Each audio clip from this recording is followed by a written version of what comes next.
সেকেন্ডে সেকেন্ডে আমাদের ঈমান চলে যায়। এই যে নির্বাচনের সময় চলতেছে, আমরা এমন মানুষ, আমাদের ঈমান কেমনে যায়? ভোট হলো আমাদের কাছে আমানত। এই ভোটটা হলো আমাদের কাছে একটা আমানত। কোন বান্দা যদি হাঁস পালন করে, হাঁস পালন করার পর 6 থেকে 7 মাস যাওয়ার পর হাঁসটার দাম হয় 1000 টাকা। কোন বান্দা যদি বকরি পালন করে 1 বছর যাওয়ার পর বকরিটার দাম কমসে কম 10,000 টাকা হয়।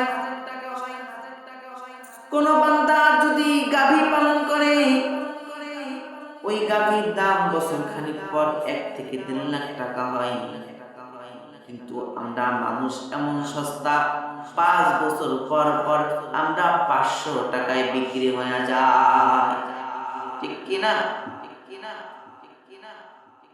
নির্বাচনের সময় আসলে আমরা 500 টাকায় বিক্রি হয়ে যায়। কিন্তু আল্লাহ বলেন না না, ও মানুষ, এই পশু পাখি দেখতেছো, এর চাইতে আমি তো তোমার দামি বানাইছিলাম।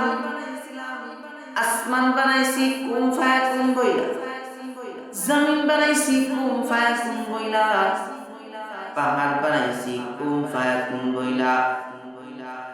আমি আল্লাহ সব বানাইছি কুম ফায়াকুম বইলা।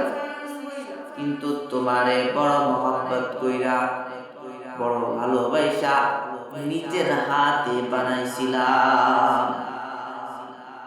তুমি তো দামি পশু, বছর খানিক পর তার দাম বাড়ে, কিন্তু তোমার দাম বাড়ে না। 500 টাকায় তুমি বিক্রি হয়ে যাও। আফসোসের বিষয়।